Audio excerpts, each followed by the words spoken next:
और जब भारत हिंदू राष्ट्र है, मैं मांग नहीं कर रहा हूँ, भारत हिंदू राष्ट्र है, कर दिया है। भारत हिंदू राष्ट्र है। अच्छा, ये सनातन का देश है, जहाँ खुदा चाहे जहाँ खुदा वहीं राम।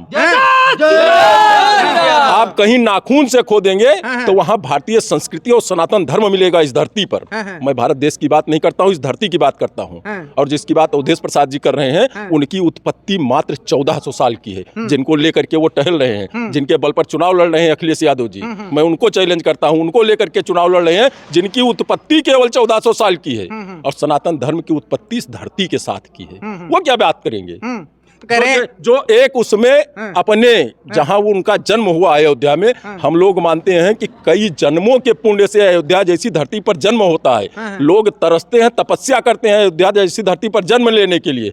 पता नहीं कैसे किस कारण से अवधेश प्रसाद जी का उनके पूर्वजों का कर्म रहा कि उनका जन्म हो गया अयोध्या जैसी धरती में, लेकिन वो अपना इतना खराब कर रहे हैं कि आगे का क्या होगा मैं नहीं कह सकता। जो जय श्री राम, राम का नाम न ले सके वो अयोध्या में रहने का अधिकारी नहीं है। नेताजी अवधेश और समाजवादी पार्टी के समर्थक कह रहे हैं न अयोध्या, न मथुरा, न काशी, एक बार फिर मिल्कीपुर में अवधेश पासी।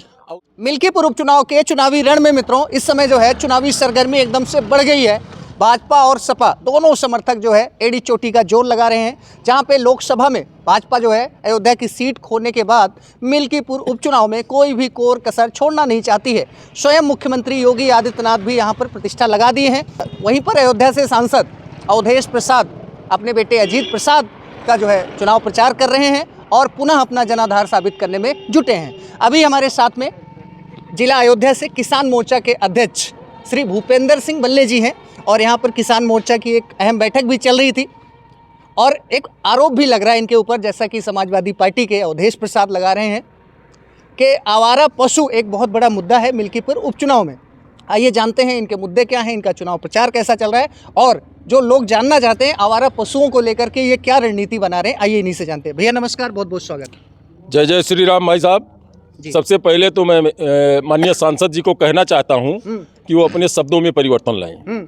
गाय हमारी माता है और उनका सहयोगी गाय को खाता है अवधेश प्रसाद का, तो गाय माता को आवारा न बोले। जिन के बारे में वो कह रहे हैं आज के 30 साल पहले चले जाइए, वही गौवंश इस धरती के सारे बोझ अपने कंधों पर लेकर के चलता था। आज ये परिस्थिति ऐसी हुई है कि जिनको ये समाजवादी पार्टी आवारा कहती है, गाय हमारी माता है, मैंने पहले भी कहा, और गौवंश जिसके बल पर आज हमको इस स्थिति में पहुंचाया है इस देश को, वो गौवंश हैं। उनकी व्यवस्था हमारी सरकार ठीक से कर रही है। गौआश्रय स्थल बन रहे हैं, सब गौआश्रय स्थल में भेजे जा रहे हैं और देखिए समाधान होगा जी। केंद्र में आपकी 11 सालों से सरकार है और उत्तर प्रदेश में 7 या 8 सालों से सरकार है, लेकिन अस्थाई समाधान हो नहीं पाया। अभी हम आपके धर्मगंज बाजार में थे, वहाँ पे हमको एक मिले तो हमने पूछा जी योगी जी बोलते हैं राशन देते हैं, 2000 रुपये खटाखट देते हैं, पीएम किसान सम्मान निधि, तो बोले कि भैया जो है हमारा तो 1.5 लाख का नुकसान हो रहा है, जो गलवा जानवर चर जा रहे हैं, हमें 5 किलो में हमारा पेट नहीं भरता, हमसे 5 किलो हमें मत दीजिए। देखिए मैं किसान हूँ, किसान मोर्चे का जिला अध्यक्ष हूँ। मैं इस चैलेंज के साथ कहता हूं कि जितना गल्ला आज के 10 साल पहले पैदा होता था उसका 1.5 गुना पैदा आज हो रहा है। आंकड़े देख लीजिए और हकीकत किसानों से पूछ लीजिए। ये बात सही है कि गौहत्या बंद हुई है और सरकार ने बंद करवाई है, हम लोगों ने बंद करवाई है, सनातन धर्म ने बंद कराई है। हम लोग हर अच्छे कार्यक्रम के पीछे नारा लगाते थे गौहत्या बंद हो। और गौहत्या अगर इनको तो पूछना चाहिए ना, कहना चाहिए कि गौहत्या बंद हुई कि नहीं हुई। आप बताइए गौहत्या बंद हुई कि नहीं हुई? आप एक बार बोल दीजिए गौहत्या बंद हुई कि नहीं हुई? नहीं, वो तो आरोप लगा रहे हैं, कह रहे हैं क्या मीट का कारोबार बंद हो गया? मैं मीट की बात नहीं कर रहा हूँ, मैं गौहत्या की बात कर रहा हूँ। आप एक बार अपनी जबान से बता दीजिए, आप एंकर हैं, आप बता दीजिए गौहत्या बंद हुई कि नहीं बंद हुई? जब सरकार ने कानून बना दिया है तो ऑफिशियली बंद है, ऑफिशियली तो बंद है ना। अगर नहीं बंद है तो इतने गौवंश कैसे बाहर? अगर गौहत्या चालू होती तो ये गौवंश होते, इसके पहले तो नहीं दिखाई देते थे। इसका मतलब गौहत्या बंद हुई है। और जब भारत हिंदू राष्ट्र है, मैं मांग नहीं कर रहा हूँ, भारत हिंदू राष्ट्र है, कर दिया है। भारत हिंदू राष्ट्र है। अच्छा, ये सनातन का देश है, जहाँ खुदा चाहे जहाँ खुदा वहीं राम। आप कहीं नाखून से खो देंगे तो वहां भारतीय संस्कृति और सनातन धर्म मिलेगा इस धरती पर। मैं भारत देश की बात नहीं करता हूं, इस धरती की बात करता हूं। और जिसकी बात अवधेश प्रसाद जी कर रहे हैं, उनकी उत्पत्ति मात्र 1400 साल की है, जिनको लेकर के वो टहल रहे हैं, जिनके बल पर चुनाव लड़ रहे हैं अखिलेश यादव जी। मैं उनको चैलेंज करता हूं, उनको लेकर के चुनाव लड़ रहे हैं जिनकी उत्पत्ति केवल 1400 साल की है, और सनातन धर्म की उत्पत्ति इस धरती के साथ की है। वो क्या बात करेंगे? जो एक उसमें अपने जहां वो उनका जन्म हुआ अयोध्या में, हम लोग मानते हैं कि कई जन्मों के पुण्य से अयोध्या जैसी धरती पर जन्म होता है। लोग तरसते हैं, तपस्या करते हैं अयोध्या जैसी धरती पर जन्म लेने के लिए। पता नहीं कैसे किस कारण से अवधेश प्रसाद जी का, उनके पूर्वजों का कर्म रहा कि उनका जन्म हो गया अयोध्या जैसी धरती में, लेकिन वो अपना इतना खराब कर रहे हैं कि आगे का क्या होगा मैं नहीं कह सकता। जो जय श्री राम, राम का नाम न ले सके, वो अयोध्या में रहने का अधिकारी नहीं है। नेताजी अवधेश और समाजवादी पार्टी के समर्थक कह रहे हैं, ना अयोध्या, न मथुरा, न काशी, एक बार फिर मिल्कीपुर में अवधेश पासी। अवधेश पासी है उनका पुराना, अखिलेश यादव का, मुलायम सिंह यादव का ये परिवारवाद है। आप देखिए एक परिवार में कितने सांसद हैं, उनके अलावा कोई रहने वाला नहीं है। हमें कल ही सपा नेता मिले, बोले कि कैसरगंज से क्या ब्रजभूषण मन के बेटे ही टिकट पाने के हकदार हैं, राजनाथ के बेटे। ब्रजभूषण सिंह जी क्या है? ब्रजभूषण सिंह जी क्या है? भाजपा पे आरोप लगा रहे हैं। ब्रजभूषण सिंह जी क्या है? क्या है इस समय? पहले सांसद थे, पहले थे, आज क्या है? ऐसे तो वो भी आरोप लगा रहे हैं। अवधेश प्रसाद जी सांसद हुए। आप किसी समाजवादी से पूछिए जो मिल्कीपुर की स्थिति है, मैं भी खाक छान रहा हूँ मिल्कीपुर की गलियों गलियों, दरवाजे दरवाजे पर जा रहा हूँ, और समाजवादी पार्टी के नेता, उनके पदाधिकारी ही कह रहे हैं कि जब एक पद पर एक आदमी था, मैं समाजवादी पार्टी के पदाधिकारियों की बात मैं कह रहा हूँ जिनसे हमारी मुलाकात हुई, उन्होंने कहा है कि जब अवधेश प्रसाद जी विधायक थे तो उस समय तो यह आवश्यक नहीं था कि इनको लोकसभा लड़ा दिया जाए, और लड़ा भी दिया, सांसद भी हो गए। तो फिर उनका ही लड़का एक था जो जिला पंचायत भी हार गया, ग्राम पंचायत भी हार गया, क्षेत्र पंचायत भी हार गया। लगातार हारते हुए व्यक्ति को टिकट दे दिया। यह समाजवादी पार्टी के पदाधिकारियों का कहना है मिल्कीपुर की। तो क्या लगता है, राजा का बेटा राजा बनेगा या नहीं बनेगा? कौन सा राजा? मैं किसी को राजा, अखिलेश तो बोल रहे हैं अयोध्या के राजा, अयोध्या के राजा अकेले एक, पूरी अयोध्या के नहीं, इस धरती के राजा एक भगवान रामचंद्र जी हैं, दूसरा कोई राजा नहीं। चलिए अब बता दीजिए चुनाव प्रचार कैसा चल रहा है? पिछले बार लोकसभा में तो योगी जी भी बोले, मान गए आपके नेता भी, कि 8500 रुपये खट्टाखट और संविधान बदल दिया जाएगा कि नारा चल गया था। तो इस बार जो है आप लोग क्या रणनीति? देखिए ये मैं आपको नहीं कह रहा हूँ, आप बुरा मत मानिएगा। ये जो पत्रकार बंधु हैं उसी में से कोई एक उस मामले को तोड़ मरोड़ करके पेश किया है कि संविधान के मामले में, और जो परिवर्तन करना था संविधान में वो परिवर्तन किया। कभी हमने मांग किया था 92 के बाद कि हमको केवल हिंदुत्व की पहचान, सनातन की पहचान अयोध्या, मथुरा, काशी दे दीजिए, बाकी पर कोई लड़ाई नहीं करेंगे।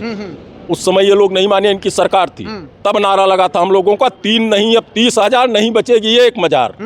और अब जितना वक्फ बोर्ड के पास नाजायज जमीनें सनातन धर्म की, हिंदुत्व की लिया है उन्होंने, उसको पूरा का पूरा वापस लिया जाएगा। यह है संविधान का परिवर्तन। तो फिर तो लोग आप पे आरोप लगाएंगे कि आप गंगा जमुनी तहजीब को बिगाड़ रहे हैं। गंगा जमुनी तहजीब, जहाँ तक गंगा जमुनी तहजीब की बात है, मैं पूछना चाहता हूँ, हिंदुस्तान में आज की डेट में कोई एक भी मुसलमान भाई खड़ा होकर के कह दे कि मैं पूर्णतया मुस्लिम हूँ?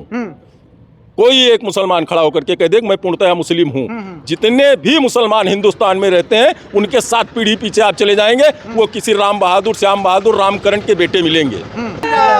चलिए एक अगला आरोप अवधेश जी लगा रहे हैं, कह रहे हैं मिल्कीपुर उपचुनाव जो है लोक बनाम तंत्र का चुनाव हो गया है। कह रहे हैं कि एक तरफ भाजपा ने पूरी कैबिनेट उतार दी है मिल्कीपुर में, और लोगों को दबाव बनाया जा रहा है, गाँव-गाँव चौपाल लगाई जा रही है।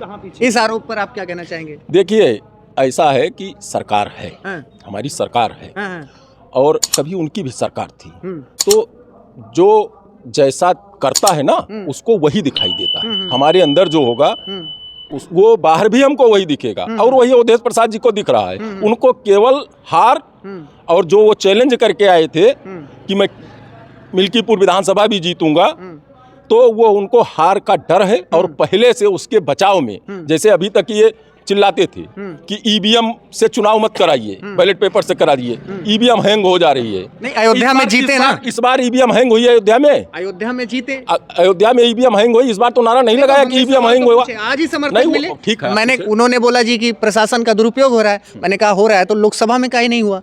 बोले ईवीएम हैक हो रही है। मैंने कहा फिर लोकसभा में वो सांसद वही चीज मैं आपसे कह रहा था कि जब वो जीत गए तब हम ईवीएम नहीं हैंग कर सकते थे। उस समय किसकी सरकार थी? लोकसभा चुनाव में किसकी सरकार थी? बड़ा सवाल है। अगर अयोध्या जैसी सीट हमको बेईमानी करनी होती या बेईमानी करने की गुंजाइश होती, करनी तो छोड़ दीजिए, करनी तो हमको है ही नहीं है, तो अयोध्या जैसी सीट हार जाते अगर हम बेईमानी करने की हमारी नियत होती तो ये तो उनको और जनता खूब ठीक से समझ रही है कि तुम कैसे अयोध्या जैसी सीट जीत गए अगर हम बेईमानी करते हैं तो। चलिए last but not the least, Bhupendra Singh बल्ले जी, परसों मुख्यमंत्री जी का स्वयं आगमन था पलिया चौराहा हरिंगटनगंज मंडल पे, और उन्होंने एक नारा दिया, देख सपाई बिटिया घबराई। तो इस पर आप क्या कहना चाहते हैं? समाजवादी कह रहे हैं कि इनके नेता कार्यकर्ता हैं अयोध्या के हनुमानगढ़ी के महंत, वो माननीय मुलायम सिंह जी पर आपत्तिजनक टिप्पणी करे इन दोनों पे, देख सपाई बिटिया घबराई और मुलायम सिंह जी के जो कथित अपमान पर। देखिए, मुलायम सिंह जी का कहीं अपमान नहीं है। एक हमारे बुजुर्ग कहा करते थे कि बाढ़े पूत पिता के कर में और खेती उपजे अपने धन। तो अपने कर्म से खेती उपजती है और पिता के धर्म से पुत्र की बढ़ोतरी होती है। तो जो उनके पिताजी ने कर्म धर्म किया है, कारसेवकों पर गोली चलवाई है, जिसके आप बताइए कि जिसके पुत्र को, जिसके पति को, जिसके परिवार को किसी ने गोली मार दी होगी तो उसका परिवार उसको क्या कहेगा? माला पहनाएगा क्या? वो तो कह रहे हैं पीडीए के भगवान है, महाकुंभ में दर्शन करिए। अच्छा, कल अखिलेश सुन लीजिए, कल अखिलेश जी स्वयं जो है त्रिवेणी में वहां पे संगम में स्नान भी किए। देखिए, आज नहीं तो निश्चित कल आना सबको सनातन में पड़ेगा। सनातन का मतलब है जो सनातन हो, सनातन ही सब कुछ है, सनातन में सब समाहित है। आप कहीं भी इधर चले जाइए, उधर चले जाइए, अपने लाभ के लिए चले जाइए, लेकिन जब प्रभु डंडा करेंगे, प्रभु की बेआवाज लाठी पड़ेगी तो प्रभु के शरण में जाना पड़ेगा। यदि इस धरती पर रहना है तो प्रभु के शरण में ही रहना है। आपने भी उस पर बात किया, देख सपाई बिटिया घबराई। अब आप इतिहास उठा करके सपाइयों का देख लीजिए। कह रहे हैं हमने बिटिया को लैपटॉप दिया, साइकिल दिया। नहीं, इसलिए दिया कि उनके साथ बलात्कार करे उनका पदाधिकारी, इसलिए लैपटॉप दिया है, इसलिए साइकिल दिया था कि वो साइकिल से बाहर निकले और उसको वो शाम को उठा ले जाए, इसलिए साइकिल दिया था सपाइयों ने। तो डीएनए जांच की मांग कर रहे हैं। वो डीएनए करवाए, चाहे जो वो दिखाई पड़ रहा है, चाहे वो अतीक अहमद रहे हो, चाहे मुख्तार अंसारी रहे हो, चाहे आजम खान रहे हो, चाहे मोइन खान रहे हो, और चाहे आपके ये अभी रायपट्टी में भी घटना हुई थी। तो कितने, एक दो नहीं में चार उदाहरण तो आपको दे दिया हमने। तो अब उससे अगर बिटिया घबरा रही है सपाइयों से, महिलाएं घबरा रही हैं, तो अब उसमें हम क्या कर सकते हैं? और घबराएंगे ही उनसे, उनके कर्म ऐसे हैं, पुराने कर्मों से घबरा रही हैं। इतिहास, समाजवादी पार्टी का इतिहास दिखाई दे रहा है। चलिए, उन्हीं के जो मैंने कहा कि बाढ़े पूत पिता के धर्मे, उन्होंने ही कहा था कि ये बच्चे हैं, गलतियां हो जाती हैं, बच्चे हैं, गलतियां हो जाती हैं। तो और उन्हीं नेताजी को आपकी सरकार जो है यादव तुष्टिकरण के तहत पद्म विभूषण देती है। जब वो अस्वस्थ है, योगी जी बार बार मिलने जाते थे। इस पर आप क्या कहेंगे? देखिए, फिर मैं कहता हूँ, सनातन धर्म में एक चीज है कि मरने के बाद हम किसी के ऊपर वैसा दोष नहीं लगाते। एक तरफ काम कहते हैं राम भक्तों पे गोली चलवाने वाले, दूसरी तरफ पद्म विभूषण भी देते हैं। पद्म विभूषण दे देना, देखिए कोई भी हो, सारी गलतियां किसी भी मनुष्य में सब गलती ही नहीं होती है। अच्छा, कुछ अच्छाई को देख के दे दिया गया। कुछ अच्छाइयाँ भी होती हैं, तो जो अच्छाइयाँ थीं उसके लिए उनको पद्म विभूषण तक पहुंचा दिया गया। अब उनके पुत्र जी हैं, अब उनको सारी गलतियां ही मुलायम सिंह में दिखाई देती थी। अगर उनको कोई एक अच्छाई दिखाई देती तो वो अपने पिताजी को ही धक्का दे करके मंच से ना उतार देते।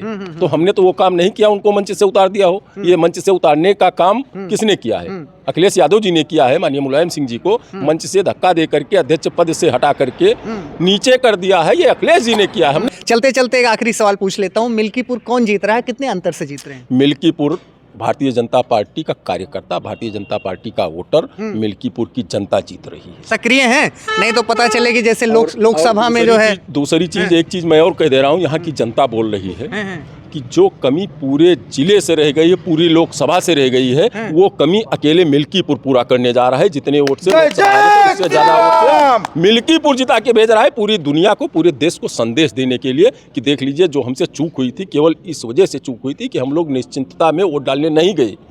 भाजपा के वोटर केवल उतने, मतलब इस बार भाजपा कार्यकर्ता सक्रिय हैं, इस वजह से चुनाव लोकसभा हार गए। तो तो उसकी कमी मिल्कीपुर दिखा देगा कि अकेले मतलब मिल्कीपुर जागेगा, बदला लिया जाएगा, अकेले मिल्कीपुर की जनता जाग गई है। हाँ। तो पूरे लोकसभा के हार का बदला, जितने वोट से लोकसभा हारे थे, हाँ। उससे ज्यादा से मिल्कीपुर जिता करके भेज रही है भाजपा को। चलिए, हमसे बातचीत करने के लिए बहुत बहुत धन्यवाद। भारत माता की जय, भारत माता की जय, भारत माता की जय, जय श्री राम। तो मित्रों, ये थे श्री भूपेंद्र सिंह बल्ले जी, भाजपा किसान मोर्चा के जिला अध्यक्ष हैं, और कह रहे हैं कि इस बार वो गलतियां नहीं दोहराएंगे जो लोकसभा में हुई है, और जो विपक्ष की तरफ से, अवधेश जी की तरफ से सवाल उठाए गए थे, उसका इन्होंने बेबाकी से जवाब दिया है। बाकी वीडियो के बारे में आप क्या सोचते हैं, कमेंट करके जरूर बताइए। बहुत बहुत धन्यवाद, नमस्कार। जय जय श्री राम।